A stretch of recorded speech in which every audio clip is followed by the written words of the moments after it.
10वीं वर्ग के समाज अध्ययन के अंतर्गत ज्योग्राफी में प्रथम चैप्टर के अंतर्गत आज आप चौथे खंड में जानकारी प्राप्त करेंगे। इससे पहले पहला पार्ट रिसोर्सेस एंड डेवलपमेंट के अंतर्गत आपको इसके पूर्व 3 खंडों के बारे में जानकारी दी गई है। तीसरे खंड में आपने land use pattern, land determination, land degradation आदि आदि के बारे में जाना। इस पाठ के चौथे खंड में आज आपको मिट्टी के प्रकार, अपरदन की कारक, अपरदन को रोकने वाले मेजरमेंट्स और कुछ टर्म्स के बारे में आपको जानकारी दी जाएगी। तो आइए आज की कक्षा की शुरुआत करते हैं मिट्टी से। मिट्टी क्या है? तो मिट्टी एक प्राकृतिक संसाधन है जो धरातल के सबसे ऊपर में पाई जाती है। इसकी मोटाई कुछ इंच से लेकर कुछ फीट तक हो सकती है और यह मानव के लिए अहम संसाधन के रूप में है। यदि हमें मिट्टी की परिभाषा देनी हो तो धरती की ऊपरी परत में पाए जाने वाले महीन कण जो चट्टानों के टूटने से बने हैं, जिनके अंदर पेड़ पौधों को उगाने की क्षमता होती है, उन्हें हम मिट्टी के नाम से जानते हैं। अर्थात the particles made up of broken rocks and have capacity to grow crops in them are known as soil। अर्थात चट्टानों के टूटने फूटने से जब इनके महीन कण बनते हैं तब इनमें पेड़ पौधों या जानवरों के सड़ने गलने के पश्चात इनकी उर्वरा शक्ति बढ़ती है और इनके अंदर पेड़ पौधों को उगाने की क्षमता आ जाती है। तो इन्हें मिट्टी के नाम से जाना जाता है। भारत की भौगोलिक बनावट के कारण और एक बड़ा राष्ट्र क्षेत्रफल के आधार पर होने के कारण इसकी मिट्टी में विविधता पाई जाती है। अर्थात भारत में कई प्रकार की मिट्टियाँ पाई जाती है। अगर भारत में पाई जाने वाली मिट्टियों का हम विश्लेषण करें तो हम इन्हें मुख्यतया 6 भागों में बांट सकते हैं। ये 6 प्रकार की मिट्टियाँ alluvial soil, black soil, red and yellow soil, laterite soil, arid soil and mountain and forest soil के रूप में भारत में मौजूद हैं। अब आइए अलग अलग प्रकार की जो मिट्टियाँ भारतवर्ष में पाई जाती हैं उनकी क्या खासियत है, कहाँ पाए जाते हैं, किस प्रकार बनते हैं, उनमें कौन कौन सी फसलें उगाई जाती हैं, इनका विस्तार कहाँ तक है, क्रमवार रूप से इसके बारे में हम जानें। तो सबसे पहले हम लोग चर्चा करते हैं एलुवियल सॉइल अर्थात जलोढ़ मिट्टी के बारे में। यह सबसे उपजाऊ मिट्टी मानी जाती है। उत्तर भारत का विशाल मैदान इसी मिट्टी से बना है। यह मिट्टी नदियों के द्वारा लाए गए जलोढ़ से निर्मित होती है। इसमें सिल्ट, क्ले और सैंड के पार्टिकल्स आपस में मिले हुए होते हैं। नदियों के द्वारा लाए जाने के कारण इसमें उर्वरता की मात्रा बराबर बनी रहती है, जिस कारण ये बहुत उपजाऊ होते हैं।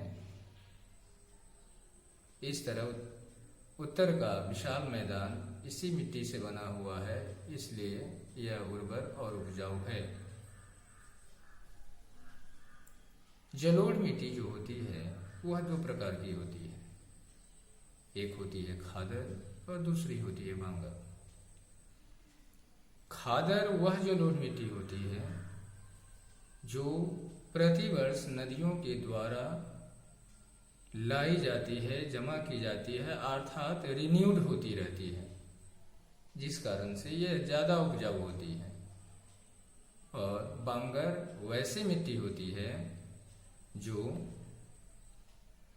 बहुत पहले नदियों के द्वारा लाई गई, लेकिन वर्तमान में इनमें नदियों की नई मिट्टियों का जमाव नहीं होता है, इसलिए ये बांगर अर्थात पुरानी जलोढ़ मिट्टी के नाम से जानी जाती है। दूसरे अर्थों में नई जलोढ़ मिट्टी खादर कहलाती है, पुरानी जलोढ़ मिट्टी बांगर कहलाती है। यदि हम खादर की परिभाषा दें तो हम कह सकते हैं new alluvial soil is called khadar. On the other hand, old alluvial soil is called bangar. यह मिट्टी जैसा कि बताया गया बहुत उपजाऊ होती है, इसलिए इसमें नाना प्रकार की फसलें उगाई जाती है। यह धान, गेहूं, गन्ना, दलहन आदि की पैदावार में महत्वपूर्ण भूमिका निभाती है।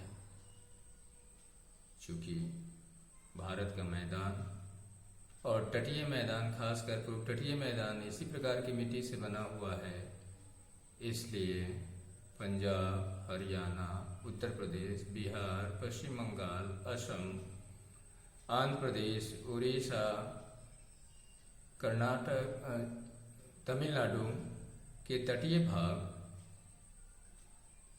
में पाई जाने वाली जो मिट्टी है इसी प्रकार की मिट्टी का उदाहरण है।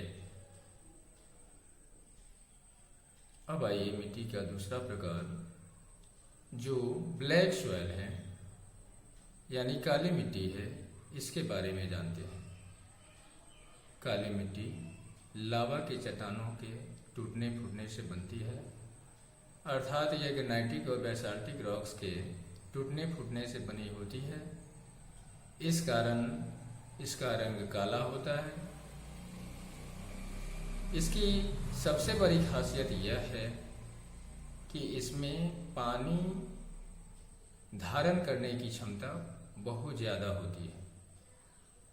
पानी अधिक धारण करने की क्षमता के कारण ही इसे कॉटन सॉइल के नाम से भी जाना जाता है। काली मिट्टी को स्थानीय लोग रेगुर सॉइल के नाम से भी जानते हैं। काली मिट्टी मुख्यतया कपास की खेती के लिए उपयुक्त होती है, लेकिन साथ ही साथ इसमें गन्ना, केला आदि की खेती भी बड़े पैमाने पर की जाती है। भारतवर्ष में इस मिट्टी का फैलाव डेक्कन प्लेट्यू अर्थात महाराष्ट्र, मध्य प्रदेश, मालवा प्लेट्यू का इलाका, छत्तीसगढ़, कर्नाटक और आंध्र प्रदेश यानी तेलंगाना का भाग इसके अंतर्गत आते हैं। तीसरी प्रकार की मिट्टी हमारी रेड एंड येलो सॉइल है, अर्थात लाल और पीली मिट्टी है। लाल और पीली मिट्टी उपजाऊपन के दृष्टिकोण से महत्वपूर्ण नहीं होती, लेकिन भारत के पठारी भागों में यह एक महत्वपूर्ण प्रकार की मिट्टी मानी जाती है, क्योंकि अधिकांश जगहों पर इसका ही फैलाव है। तो ऐसी अवस्था में इस मिट्टी को आवश्यकता अनुसार किसानों के द्वारा उपयोगी बनाकर इसमें भी तरह तरह की फसलें उत्पादित की जाती है। यह मिट्टी रेड तब होती है, लाल तब होती है जब आयरन ऑक्साइड का डिफ्यूजन होता है क्रिस्टलाइन और मेटामॉर्फिक रॉक्स के रूप में। तो diffusion of iron in crystalline and metamorphic rocks के कारण इसका रंग जो है वह लाल होता है, अर्थात आयरन ऑक्साइड की मौजूदगी के कारण इसका रंग लाल होता है। और यहीं जब आयरन हाइड्रेट्स फॉर्म में चला जाता है तब इसका रंग पीला हो जाता है। जैसा कि बताया गया आपको कि उर्वरता के कारण इसके अंदर पेड़ पौधों की उगाने की क्षमता स्वाभाविक रूप से नहीं होती है, लेकिन यदि इसके अंदर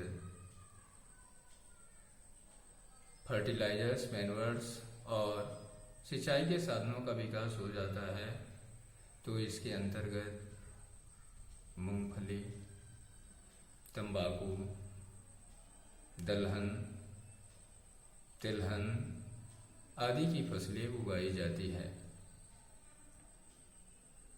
चौथे प्रकार की मिट्टी जो है वह लैटेराइट सॉइल है। इस मिट्टी की खासियत यह होती है कि यह चिपचिपी होती है। इसके चिपचिपी होने के पीछे कारण यह है कि अत्यधिक वर्षा होने के कारण इसके अंदर के न्यूट्रिएंट्स बह जाते हैं और बहने के कारण केवल अवशेष या सिट्ठी इसके अंदर बच जाते हैं, जिस कारण से यह उपजाऊ नहीं होती है। इस मिट्टी का विकास वैसे स्थान में होता है जहाँ पर ज़्यादा टेम्परेचर होती है और ह्यूमिडिटी ज़्यादा होती है, उन्हीं जगहों पर यह मिट्टी पाई जाती है। अर्थात भारतवर्ष में जो वेस्टर्न कोस्ट है जहाँ पर ज़्यादा वर्षा होती है और असम का इलाका यानी पूर्वोत्तर भारत है, वहाँ पर इस प्रकार की मिट्टी पाई जाती है। इस प्रकार की मिट्टी प्लांटेशन क्रॉप्स के लिए ज़्यादा उपयोगी होती है। चाय, कहवा आदि की खेती इस प्रकार की मिट्टी में की जाती है और अन्य फसलें भी कमोबेश इसमें उगाई जाती हैं। एरिड सॉइल अर्थात रेतीली मिट्टी मरुस्थलीय मिट्टी कहलाती है। इसका रंग बदलता रहता है, कहीं इसका रंग लाल होता है तो कहीं इसका रंग ब्राउन होता है। यह मिट्टी का विकास उस स्थान में होता है जहाँ पर शुष्क जलवायु पाई जाती है, जहाँ पर ड्राई सीजन होता है और हाई टेम्परेचर होता है। ड्राई और हाई टेम्परेचर के कारण चट्टानें टूटती हैं, लेकिन वे मोटे कणों के रूप में विद्यमान होती है, रेत के रूप में होती है। और जैसे पत्थर होते हैं उस पत्थर के हिसाब से इसका रंग लाल से भूरे की ओर होता चला जाता है। इस मिट्टी में खासियत होती है कि इसमें मोटे मोटे पत्थर के कण भी पाए जाते हैं जो कंकर के नाम से जाने जाते हैं या बजरी के नाम से जाने जाते हैं। उपजाऊपन की दृष्टिकोण से इस मिट्टी का यदि हम आकलन करते हैं तो पाते हैं कि यह मिट्टी बिल्कुल ही अनुर्वर होती है, कृषि योग्य नहीं होती है। लेकिन यदि मैन्योर और फर्टिलाइजर्स के साथ साथ सिंचाई के साधनों का विकास हो तो यह मिट्टी कृषिगत काम में लाई जाती है। जैसा कि सतलुज नदी के द्वारा निकाली गई नहर इंदिरा गांधी कैनाल के माध्यम से पश्चिमी राजस्थान में इस रेतीली मिट्टी में भी व्यापक तौर पर कृषिगत कार्य संपादित किया जाता है। अब आइए चर्चा करते हैं अंतिम प्रकार की मिट्टी जो पर्वतीय और जंगली मिट्टी के नाम से जानी जाती है। ऐसी मिट्टी का विकास पर्वतीय ढलानों पर, साथ ही साथ पर्वत की घाटियों में होता है। घाटी में पाई जाने वाली मिट्टी का टेक्सचर कुछ और होता है और स्लोप पर पाए जाने वाली मिट्टी का टेक्सचर कुछ और होता है। घाटी में पाई जाने वाली जो पर्वतीय मिट्टी होती है वह लूमी और सिल्ट युक्त होती है, जबकि ढलानों पर पाए जाने वाली मिट्टी होती है इसके टेक्सचर हाइट के अनुसार वेरी करती चली जाती है। इस मिट्टी का विकास प्रायः उन पर्वतीय इलाकों में होता है जहाँ पर रेन फॉरेस्ट होते हैं। रेन फॉरेस्ट के द्वारा माउंटेन सॉइल का निर्माण होता है। इस प्रकार माउंटेन सॉइल के अंतर्गत आप जानते हैं फलों के बागान, चाय के बागान आदि का विकास होता है और इस तरह के फसलों का उत्पादन किया जाता है। भारतवर्ष में यह जम्मू कश्मीर, शिमला अर्थात हिमाचल प्रदेश, उत्तराखंड, असम का पर्वतीय इलाका, पश्चिम बंगाल का पर्वतीय इलाका, उड़ीसा का पर्वतीय इलाका और वेस्टर्न घाट्स के जो पर्वतीय इलाके हैं उसमें इस प्रकार की मिट्टी पाई जाती है। यह मिट्टी आपके लिए अन्य मिट्टी की तरह ही पर्वतीय क्षेत्रों में रहने वाले लोगों के लिए जीवन यापन का मुख्य आधार बनती है। मिट्टी अपक्षरित होती है। मिट्टी के अपक्षरण की क्रिया को अपरदन कहते हैं। मिट्टी की ऊपरी परत जो उपजाऊ होती है वह मानवीय कारण या प्राकृतिक कारणों के द्वारा बह जाती है और उपजाऊ मिट्टी का नाश हो जाता है, तब यह क्रिया अपरदन कहलाती है। अर्थात a process by which the top layer of soil erode away by wind and water is known as erosion। अर्थात मिट्टी की ऊपरी परत हवा या पानी के द्वारा बहाकर अपक्षरित की जाती है तो वह अपरदन के नाम से जानी जाती है।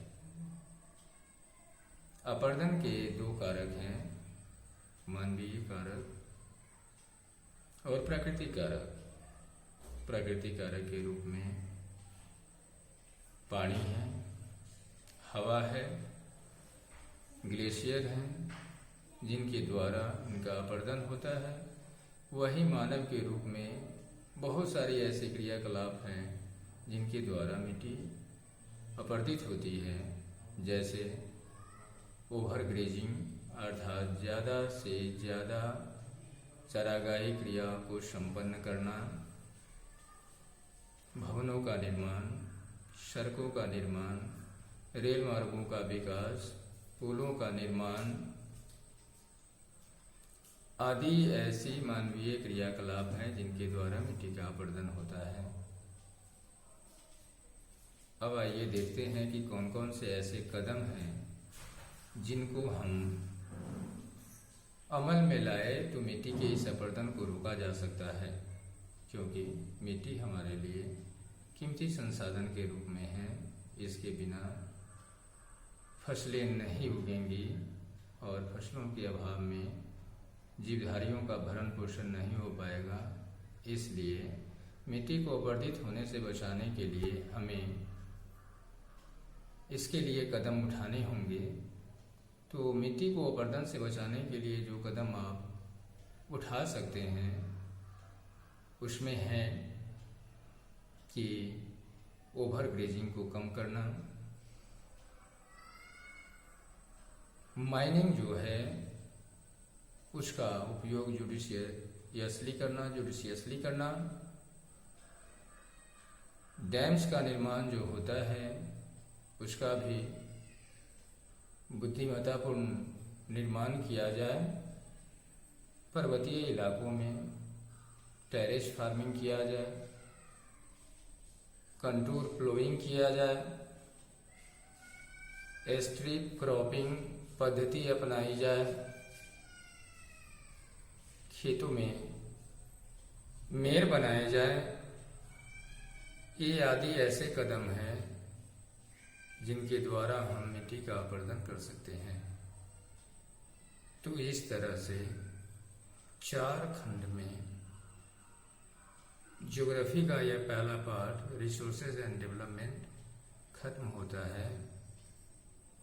आप क्या समझे यह जानने के लिए टेस्ट योरसेल्फ में प्रश्न आपके नोट्स के साथ दिए जा रहे हैं। आप इनका उत्तर करेंगे और अपने आप को जांचेंगे कि आप कहाँ तक पहुँचे हैं, कितनी आपकी जानकारी हुई है। फिर अगले वीडियो में नए विषय के साथ, नए बिंदु के साथ। धन्यवाद।